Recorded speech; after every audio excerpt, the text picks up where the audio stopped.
recorded UN-verified testimonies of 2 Palestinian survivors of conflict-related sexual violence. Well, they were invited, as the others were, to be here today. Due to protection and other concerns, they were unable to be. Their testimonies have been translated from Arabic, and in the recordings, their written testimonies are being read out by third persons. The following testimonies from a Palestinian male survivor from the West Bank who was held in an Israeli prison between 2022 and 2024 without charges or trial.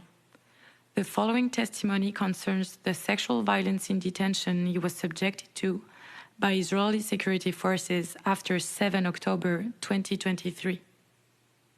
I was in the room as they pulled us one by one. I could hear the sound of crying and screaming in the room. I was the last one in the cell, and my feet were shaking with fear from the severity of what I heard from the prisoners being beaten. I was taken and pulled forcefully from the room by 2 members of the force, cursing my mother and sisters. In the kitchen, I saw the prisoners completely naked, lying on top of each other, with blood flowing from them and into the ground. Some of them were crying and screaming. I was stripped naked by 2 of them like the rest of the prisoners, and they threw me on top of them. One of the guards brought an object from the kitchen and put it in my anus. The soldiers' attempts continued as they filmed me on their phones while I was crying and screaming from the horror of what was happening to me for about 3 minutes, after which the guards left after screaming at us that we had only 2 minutes to get dressed. I was getting dressed and tears were streaming from my eyes. I felt like I was broken from the inside as they took us back to our cell. We were in the room in a state of shock, tears falling from our eyes without a sound. No one was talking to each other. None of us wanted to look at each other. I was saying, "What happened? Why are they doing this to us?"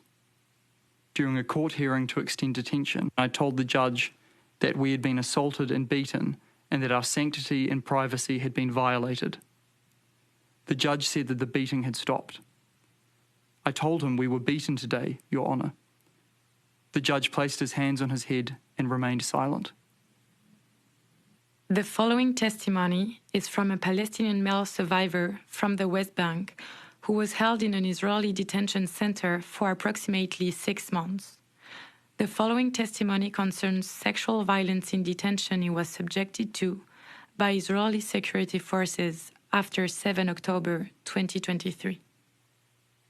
At an identified military base, the soldier came and beat me very harshly and pinned me to the wall like the last time. He attacked me, slapped and punched me.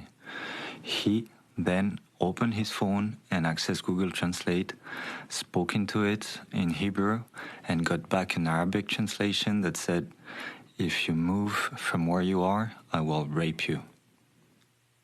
During the admission procedures to prison, soldiers would ask the detainee to insult his mother and sisters while filming the detainee saying it. If the detainee does not obey the orders, the soldiers would give a signal for someone else to hit him with his stick. I refused to insult my mom and sisters in this matter because I do not accept the idea that I see myself on TikTok cursing my deceased mother. The soldier beat me violently on my back, and when he got tired of the beating, he tried to insert the stick into my anus. I was turning my body to the other side in an effort to stop that from happening.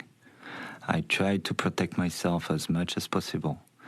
When the soldier could not do what he intended to do, he cursed me and then kicked me in the face. I was dragged into the processing and registration room. My handcuffs were removed from my hands, and was I surprised to see how bloody and swollen my hands were. There was a male nurse and more than one soldier in the room. there was someone conducting the inspection and another conducting the registration procedures. They asked me routine questions, and during the inspection, a soldier hit me on my genitals in a violent manner that left me swirling in pain on the ground. The beating continued for more than 10 minutes, after which they tied me back again. The soldiers then forced me to walk a distance of 15 meters from the first to the second room on my knees. All throughout this walk, I was beaten on my back by the soldiers in a hysterical manner, while uttering obscene words and cursing my mother and punching me all over my body.